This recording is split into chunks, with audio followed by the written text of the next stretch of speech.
السلام عليكم ورحمة الله تعالى وبركاته. مرحبا بالجميع وتحية إليكم من جديد.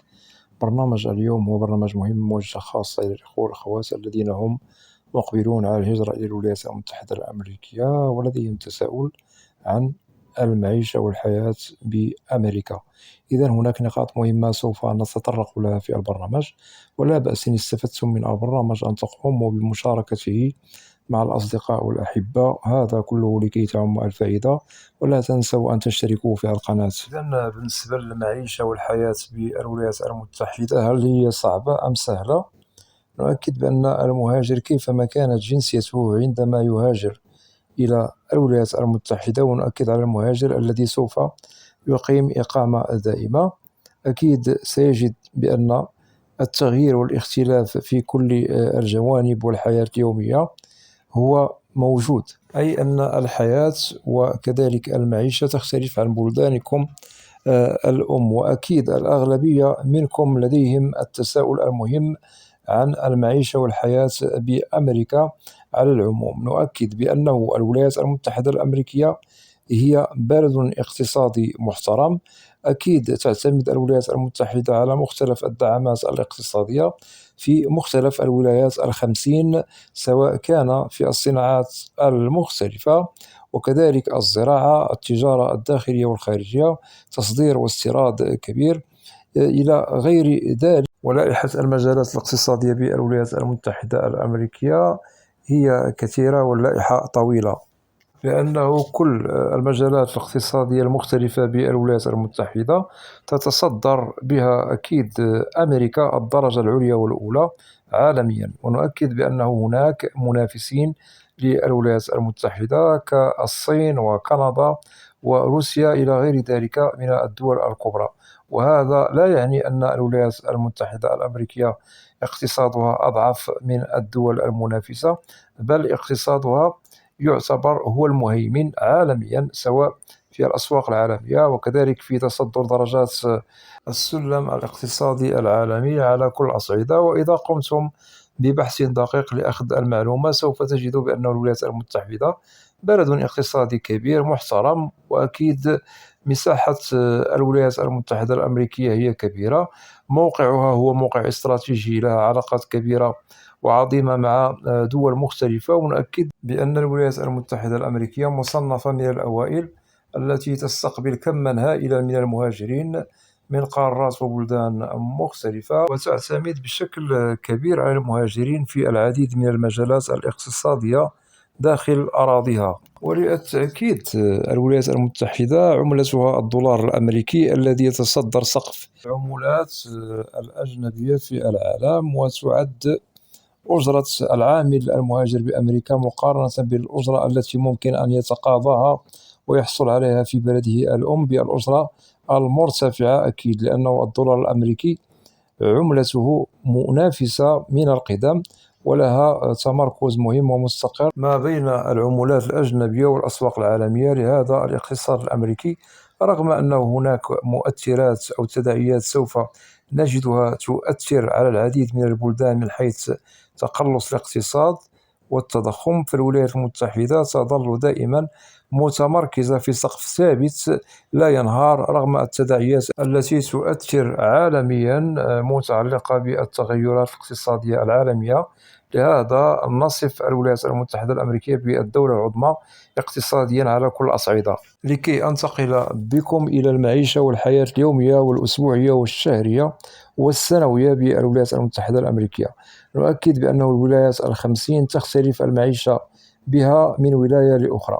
هناك ولايات المعيشة والحياة بها رخيصة، وهناك ولايات سوف نجد المعيشة بها متوسطة، وهناك ولايات أخرى مصنفة المعيشة بها غالية وباهظة. وسبق لي أنني وضحت نقاط مهمة عبر القناة عن الولايات الأرخص والمتوسطة والغالية المعيشة بالولايات المتحدة. ممكن لكم العودة إلى هذه البرامج عبر القناة وسوف تستفيدوا أكثر وأكثر. المهم هو أن المهاجر له واسع النظر لاختيار الولاية التي تناسبه من حيث المعيشة، سواء الولاية الرخيصة أو المتوسطة أو الغالية.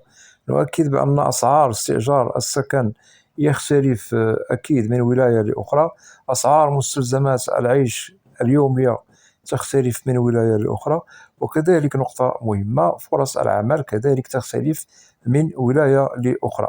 ولكن هذا لا يعني بأن العمل ممكن أننا لن نجده في بعض الولايات، لا، بل نقصد هنا بأن هناك ولايات بها فرص عمل متوفرة بشكل كبير، وهناك بعض الولايات فرص العمل بها قليلة.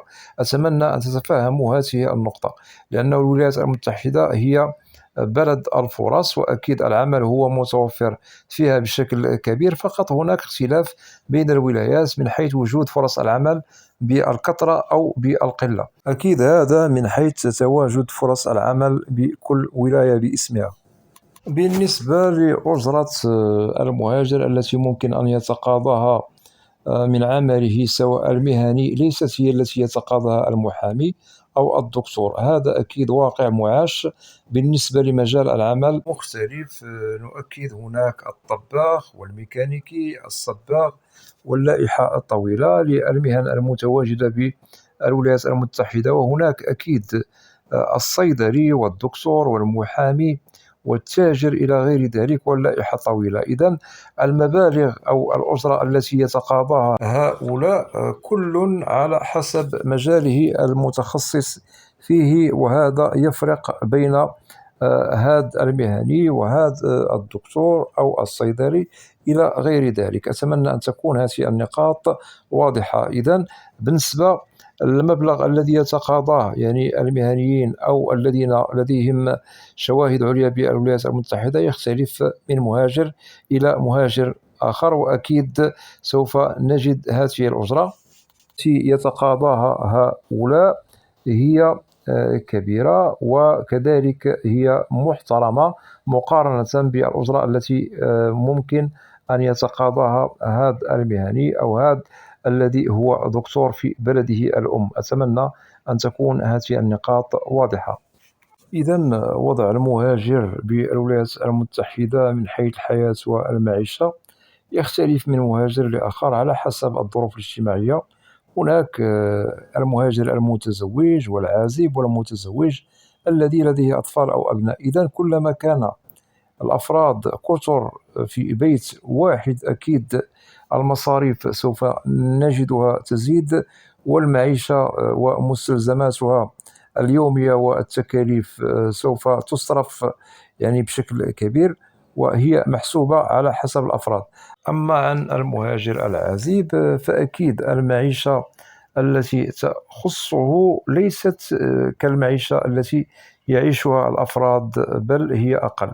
ونؤكد بأن أسعار المعيشة بالولايات المتحدة تختلف عن بلدانكم الأم، وممكن للمهاجر أن يدبر شأنه لتنظيم ظروفه اليومية أو الأسبوعية أو الشهرية أو السنوية، وكذلك ممكن له أن يدبر شأنه على سنوات مقبلة لكي يتسنى له ضمان توفير أموال للمستقبل. وهذا ممكن للمهاجر إذا أراد هو ذلك، لأن الولايات المتحدة الدخل بها جيد، ويختلف من مهاجر لآخر على حسب الكفاءات إلى غير ذلك. فقط على المهاجر أن يصرف الواجبات المعيشية بنظام، وأكيد سوف يضمن توفير أموال لأجل ثبات المستقبل بالولايات المتحدة الذي يبحث عليه كل مهاجر منكم، لأنه المهاجر ذهب أو هاجر إلى الولايات المتحدة لأجل توفير حياة أفضل ولأجل تحقيق المستقبل، وهذا أكيد يأتي من بعد العمل والدخل الذي يتحصله المهاجر على اختلاف كفاءاتهم ومؤهلاتهم. إذا الولايات المتحدة الحياة والمعيشة بها هي مختلفة عموما عن بلدكم الأم في جميع الأصعدة. ولكن هناك نقطة مهمة هي التي تدخل في بيت القصيد، وهي أن المهاجر ممكن له أن يعيش عيشا كريما منظما محترما، لأنه المستحقات والواجبات يتحصل عليها بالتمام من عمله، والخدمات يستفيد منها كذلك بشكل نظامي، وممكن كذلك أن يتمتع بالعديد من المميزات المهمة التي تدخل في صلب المعيشة والحياة الكريمة بالولايات المتحدة. إذا أمريكا هي بلد محترم، بلد اقتصادي مهم وممكن للمهاجرين الاستفادة من العديد من الفرص المهمة المواتية عند هجرتكم أو هجرتهم إلى الولايات المتحدة. هذا عن تجربة، وممكن لكم البحث إذا أردتم، وسوف تجدوا كل ما طرحناه وسردناه لكم في البرنامج هو معاش على أرض الواقع بالولايات المتحدة الأمريكية، التي تعتبر بلد الأحلام وتحقيق الأهداف. وبالنسبة للحلم الأمريكي ممكن تحقيقه إذا أراد المهاجر ذلك، ليس مستحيلا. أتمنى أن تكون جميع النقاط واضحة، وبالله التوفيق للجميع.